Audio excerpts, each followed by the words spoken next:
Hello everyone, welcome back to some F1 My Team, and today we have a very special episode for you. As you can tell by the title and the thumbnail, we have a brand new livery for the car. But first of all, if you missed the final race with the old previous livery at Austria, then I'll leave that episode, guys, linked from yesterday up in the top right, so go check that one out if you haven't done so already. But as you can see in the background, this is the final time we're going to see the original livery in action. It wasn't my favourite, I'm not going to lie. The comments weren't great either, so yeah, we're going to give it one last spin and say goodbye to this, because this new livery isn't a one-off. We're going to be using it until at least the end of this season. And 3, 2, 1, bam, here we go. So we have gone for the paint splatter scheme. I saw it in the item store and I just had to get it. We've got the colours on there that I like and that we're running this season. And here is a tasty little screenshot that I took from Silverstone practice, just to kind of see it in action for the first time. So big fan of it, much better looking, and it looks a lot more aggressive. So big fan of that. Shout out to Tim at Modic, by the way. I'm not off taking livery, mate, but hey, guess what? I got there first, bro, so thank you very much. Anyway, we look at the driver perks and we bought power mapping and media coaching, so we got better answers and less engine wear. We're also going to go ahead and actually buy another personnel upgrade on the facilities, and we're going to go for the simulator, which is the most expensive one, but it will improve Lundgaard's overall pace, which is what we're looking for here. So we're going to get that on. That's going to pretty much drain our budget for now. And yeah, we're going to try and build that cash back up. We're very close now to level 10 on the team acclaim, and if we can achieve that here today, then that means we can get an extra sponsor and get even more cash flow coming in. Now this weekend there's no rain expected. Also, we have an upgrade on the car for the chassis. In terms of what that means for the R&D graph, we're actually back behind Alfa Romeo, who brought some pretty strong upgrades this weekend, along with McLaren, Red Bull, Mercedes, even Ferrari bringing some pretty strong upgrades.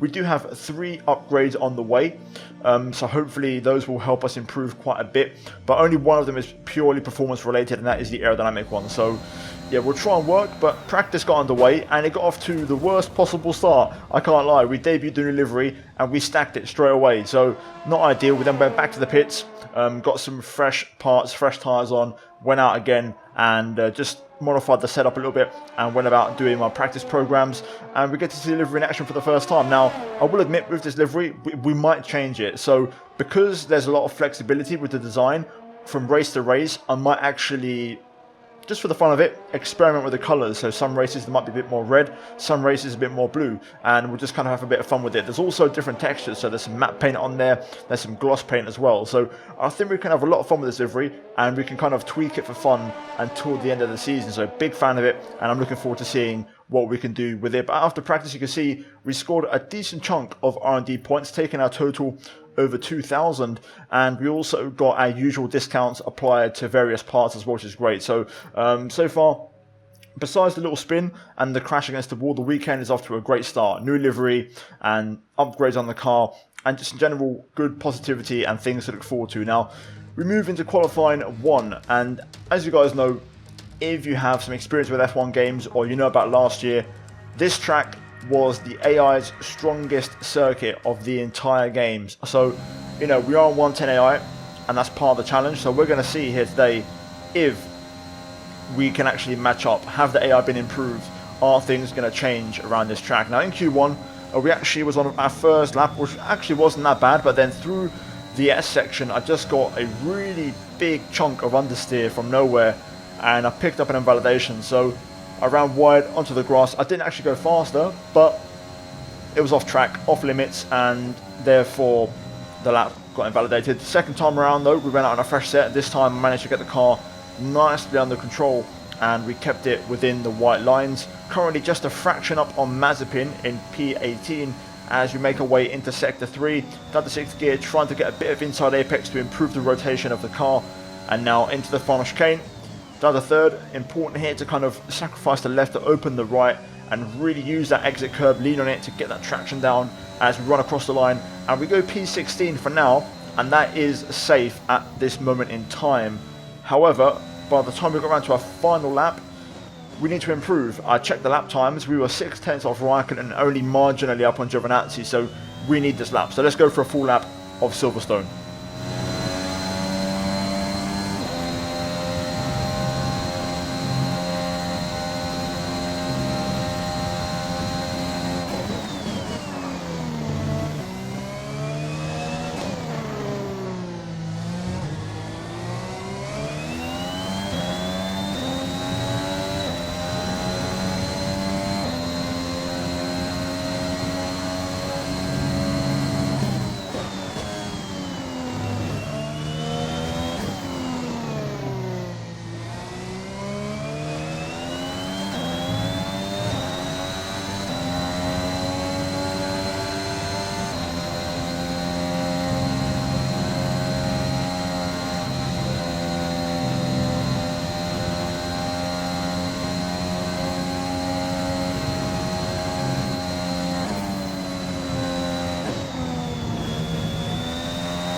And there we go, across the line. We were P20 when we crossed the start finish, and we got pushed down quite a few places. We improved by 2/10, but it wasn't going to be enough to see us move into Q2.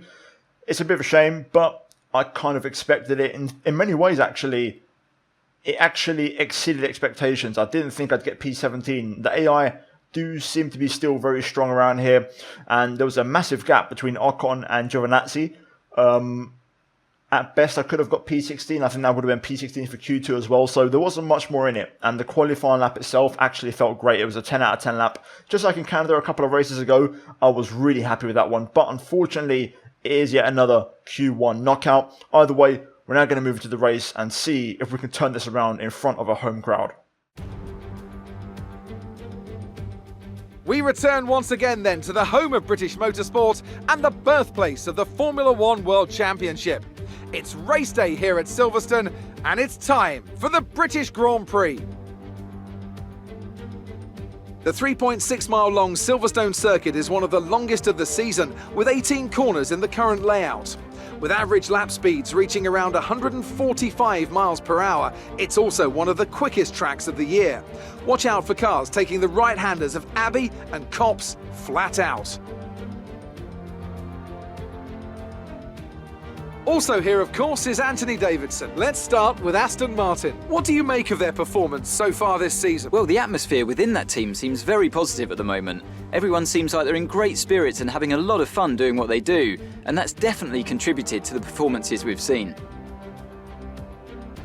With the race minutes away from starting, here's what today's grid rundown looks like. Lewis Hamilton lines up on pole position, and Valtteri Bottas will line up alongside. As we continue through the rest of the grid today, we have Ricciardo, Norris, Max Verstappen and Perez, Leclerc, Vettel, Gasly and Fernando Alonso, Stroll, Ocon, Yuki Tsunoda and Raikkonen, Giovinazzi, Martinez, Carlos Sainz. They'll be starting further back after an earlier grid penalty.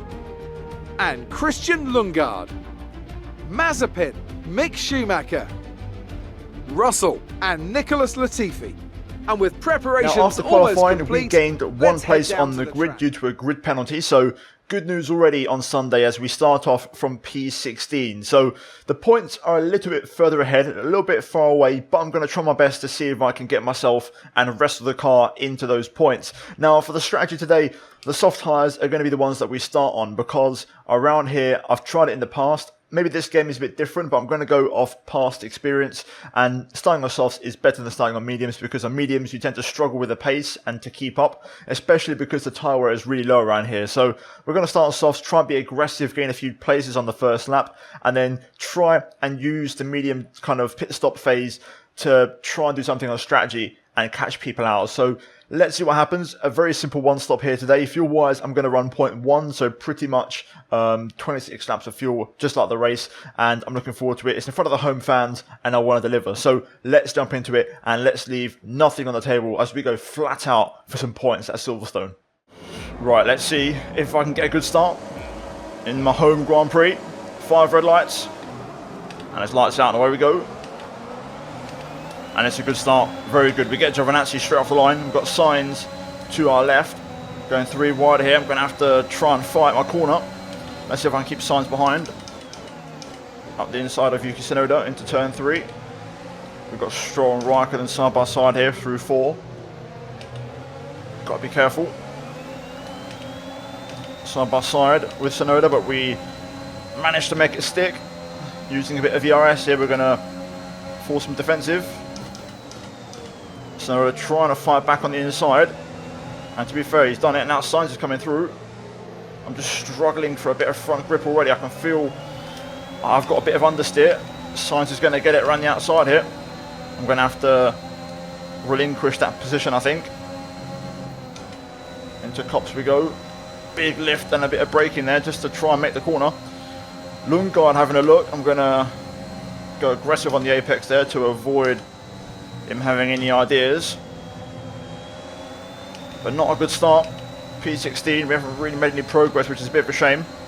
I was hoping for a bit more of a better start here, but let's see. We've got Tsunoda and Sainz and Raikkonen, that little trio Just battling away. I'm struggling with understeer though. I can feel the front end washing out. I can't tell if it's set up or dirty air, but it doesn't feel good. Felt fine in qualifying with a full tank. Just like in the Austrian Grand Prix, just a lot of understeer on the front. I can't seem to get it to turn in, which is a bit annoying. Hopefully as the fuel burns off, it will get better, but you can see that I just struggle to even make turn 1. Let's see how this goes. This pace is very strong from the AI here already. I'm struggling to hang on, I just have too much understeer. DRS will be enabled this lap. You can use it when within 1 second of the car ahead and in the DRS zone. I'm using so much battery to try and keep up. I have put a +1 on the front wing for the pit stop. It's just unbearable. I just can't follow in the corners at all. I need a bit more front end. And there we go, just like that, we've already dropped out of DRS range. It's going to be a frustrating race this one, I think. And we get a warning for track limits as well. I just can't go for the corners like they do at all. It's really, really bad how much I'm off the pace. Ooh, okay, we've got yellow. Someone having an issue. Got to be ahead of us, surely. Yes, it is. I think it's an Alpine. It's Esteban Ocon. And look at that, he's broken down. Green flag. Will we get an early safety car? Might have to take this, you know. Some information on Ocon. They are out of the race. Looks like we're not going to get one though. Let's try and get back when there's signs of DRS here. Now that we've got a second opportunity thanks to Ocon holding up the Ferrari. Yeah, this is all the pace I've got right now. I've matched my personal best on that one. Sainz has dropped me again. I just don't have anything, unfortunately. This is the reality of where we are right now. I just don't know why the car feels so bad. It's literally unbelievable how terrible the car feels right now. I've just got nothing in the corners. And here comes Lundgaard. He's trying to put some pressure on. I'm going to keep him at bay for now, but it feels like this is only getting worse. The pit stop can't come soon enough. I may have to pit a lap earlier or something just to like try and undercut someone with a bit more front end. But even then, the back end feels quite loose. So with more front wing, it's going to be even worse. But it is what it is. I used this exact setup in a league race the other day around here, and the car felt fine. So yeah, I don't know. It's hard to really say what's going on right now. Oh mate, look at that. Look at the run Lundgaard gets through there. That's insane. Giovinazzi trying to get involved. Let me catch up on a replay real quick. I need to see this. I mean, this is unbelievable. Look how he just finds grip mid corner. It's insane. Let me run that back. It's right here, right at the start. There. That little steering wheel adjustment. There. Look how much grip he gets. It's like there's zero dirty air for the AI. It's insane how much downforce they have. They are easy flat. That's insane. I'm going to pass Lundgaard here. I'm going to see if I can work with him. So yeah, we'll pass and try and pull. I'll use my ERS at this point, then he can try and follow me. Try and see if we can pull away from the rest of the cars behind. I'm not the fastest, but I've got my areas. I'm seemingly very fast. Tyre condition is still looking good. I'm seemingly very fast in Sector 1, so I want to try and use that. Like for example here, I can pull away quite a bit. The AI don't use ERS, so I can pull, and then Lundgaard will just gain the 3 tenths back through here straight away. As you can see in the Delta, he just pulls that back straight away. So yeah, this is what we want. See if Lundgaard can pass me on this straight. We'll keep the slingshot effect going. Try and work as a team. Come on, Christian. Go. Pull. Push. Well, that was terrible. Yeah, it's impossible to work with AI. It's different if you're working with online teammates. Right, in lap time. So I'm going to just push like crazy. Don't care about Lundgaard at the moment, unfortunately. After last lap, we'll just do our own race. I'm going to drain the battery and try and push on this in lap. Can't wait to get that bit of front wing put on, even though it's not going to make a difference because I think that I'm going to struggle with rear end instability. Listen, it'll be something different, so let's hope we can benefit from that. But look at the understeer, man. I'm struggling to make the corner. Somehow I didn't get a warning for track limits there, but my god, the front end just doesn't work with this setup. And this is why I'm not releasing setups yet, because I don't understand them myself. Oh my god. Right, let's get this pit stop out of the way. Easy does it. Perfect. Right on the 59. Oh, I hate Silverstone sometimes, man. It's such an incredible track to drive, but it's just not enjoyable when the way that AI patterns work and the way they're coded around here. I mean, I don't know how they have so much grip coded into their tyres, man. They literally just grip up like crazy. But yeah, let's see if we can fire back on these mediums. Here we go. Go. Exit now. 2.3. Exit. Complete. Go now. Not a bad stop. But it's really weird because I've done a league race here the other day and literally everyone around me was exactly the same for the corners. We were all equal, so it must be an AI thing. That was our last stop. No more scheduled pit stops. Because I was literally racing in a league of esports drivers. Literally there's like 17 esports drivers. Jan Otmir, of course, being at the very top of that list. So, you know, if I'm pretty similar to them in terms of how we go through corners, then it's just an AI thing the way they are around here. The car is very on the edge right now with the back end. I don't enjoy it. I don't like cars that are super oversteery, but that's the price we pay. Let's see who is in the pit exit. Looks like we've managed to stay ahead of everyone, which is good. So that's crucial. And I think we've actually got enough here with nice warm tyres that I can actually drop Lundgaard out of DRS range. So if I can just run by myself in the second stint, I'll be quite happy, to be honest. So let's push a little bit, try and keep that gap over a second. Although it looks like Lundgaard's pushing right now. I think he's got DRS on that straight. Yeah, nothing's changed. I can't go any faster than this. And Lundgaard's still able to make up literally like 7 to 8 tenths in the middle sector alone. So yeah, we're not going nowhere this race. The good news is Lundgaard has dropped Mazepin and everyone else behind him, so it's just me and him right now running together, so we can have a little fun bit of the race together here. I'm going to keep pushing until my ERS runs out, then I'll let Lundgaard probably go by. I'm going to try and push a little bit and keep the gap to Mazepin. Okay, we're going to let Lundgaard by, see if he can pull me along for a few laps. I'm out of ERS now, so I need to try and save. We were catching Kimi and Alonso, but they've just started to pull away again now, which is a bit of a shame. But let's see, I'm going to let Lundgaard by on this straight, let him pull me across the rest of Sector 2. I'm going to just let him go here. I'm going to fight. Let's see if he can pull the pace a little bit and pull me along for the ride. Let's see. Giovinazzi's slowly eating up and closing into us here and getting that gap down. I'm just following Christian right now, charging up my ERS. We're nearly at 100% charge. I'm going to give it 1 or 2 more laps as we have a bit of movement there.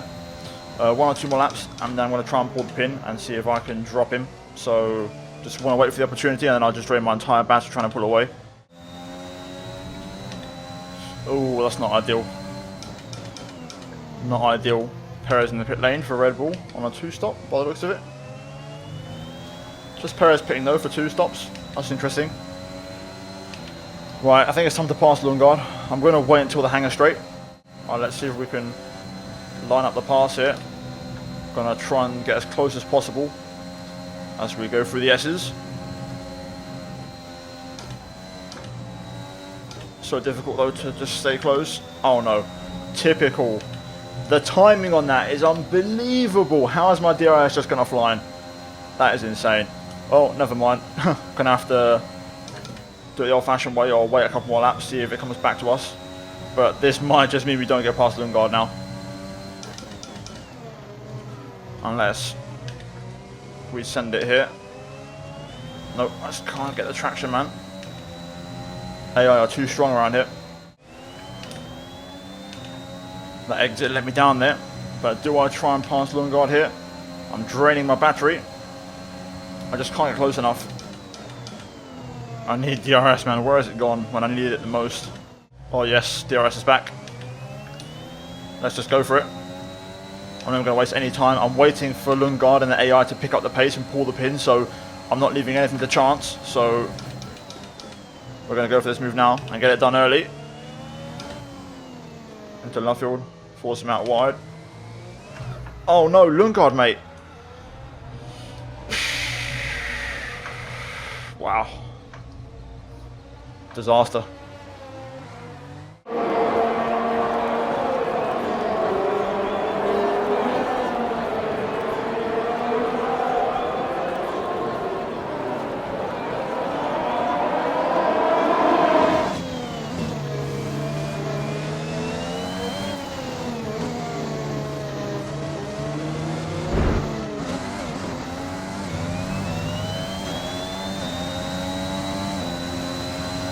So Lundgaard got wing damage from that.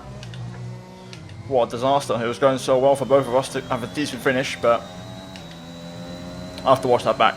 Well, there we go. Bottas picks up the win, and that is massive for the championship. Meanwhile, I'm just pushing here on this last lap to see if I can set a decent personal best, just to see what kind of pace I really had if I used all of my ERS in anger like I would have done had I got past Lundgaard cleanly. Final corner, and there we go. Job done. What a terrible race. That's the end of the race. We'll see you in Parc Fermé.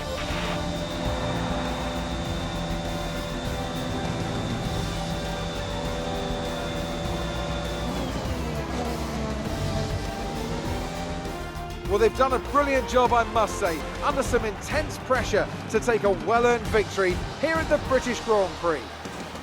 Anthony, tell me, what was it that helped them achieve this success? I feel like consistency was probably the key today. There's being quick, and then there's being quick lap after lap after lap. If you can do that, you can capitalise on other people's errors without making many of your own. And that's an approach that can push you a long way up the field.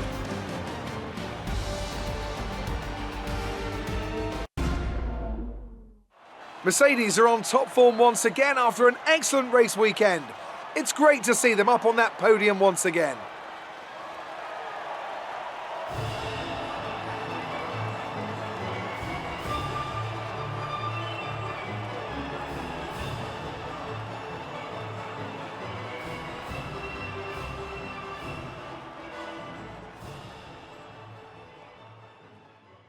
There we go. That is it for the race at Silverstone, and oh man, I'm annoyed. I am triggered. I'm trying to just stay calm and not get too flustered about it because we weren't in the points anyway, but still I need to watch that back. Until I watch it back, I can't really have a full opinion on it. Either way, Bottas picks up the win here today. Lando Norris P2, Daniel Ricciardo P3, so it's definitely looking like it's McLaren versus Mercedes in the championships this season. Red Bull and Ferrari lacking a bit of pace, so very interesting. Hamilton only P4, and he's been underperforming the last few races, you know, the current championship leader, so that lead is getting eaten into. Verstappen P5 ahead of Leclerc, Vettel and Stroll both Aston Martins in the top 8, and then Gasly and Tsunoda both Alpha Tauris round out the top 10. We look further down, and Carlos Sainz gets P11 ahead of Raikkonen, Alonso, Giovinazzi, Mazepin, Russell, Perez, ourselves P18, Schumacher, Latifi, and then Lundgaard with Ocon out of the race. Now, overall, we're going to look at the championship standings. Now, after that race, in terms of the Drivers' Championship, things are hotting up. So, Bottas 18 points behind Lewis now, and the McLarens are well and truly in the mix. You know, overall, Lando and Ricciardo have really worked hard to get themselves back in there, and they're fighting Red Bull right now, but they could be fighting Mercedes. We look at the constructors though, and we're currently in 8th. 9 points behind Alpha Tauri. Of course, they both scored points here today, and it's looking a bit tricky. We're definitely in a little bit of like an awkward gap where we're ahead of the bottom 3, but we're behind the rest of the midfield. We're kind of on our own at the moment, so yeah, we need to work on that, and more upgrades need to be done. So that's what we're going to try and do, and see if we can improve things moving forward.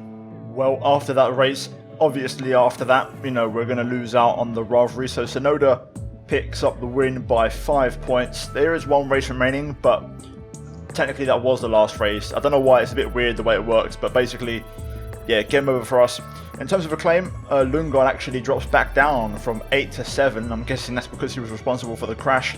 In terms of team acclaim, we don't quite make it to level 10, but we'll hopefully achieve that between this and the next race. So we should have an extra sponsor on the car, which will massively help, you know, cash flow within the team. No damage deductions this weekend, which is good, but you know, the battle lines have been drawn, and yeah, I'm not happy with Christian, to be honest, and I've watched it back. I do think it is his fault. Now, to be honest, we've got quite a fair bit of admin work to get through. I'm going to address this at the start of the next episode. For now, you know, I'm annoyed. The crash was frustrating, and some words are going to have to be had. So, yeah, for now, we're going to leave it there. We'll be back in the next episode. We'll pick up the admin work and, you know, work on things moving forward for the Hungarian Grand Prix. But for now, yeah, that crash is going to be the last thing I really leave in this episode, and I remember. So give me your thoughts in the comments down below, guys. Who do you think was at fault? I personally honestly, I do think it was my teammates' fault, but you guys might think differently. Either way, if you enjoyed the episode, you enjoyed the new livery, you like how it looks, and also the controversy, you know, whet your appetite for the rest of the season, then leave a like, subscribe for more content, guys, as we head into the second half of the season. And as always, if you missed the 2 videos on screen, then do check them out, because the content right now is on fire. So if you haven't watched it, I do recommend you go check it out. But anyway, enough waffling from me. I'll see you guys next time. Until then, take care, and let's goodbye from me.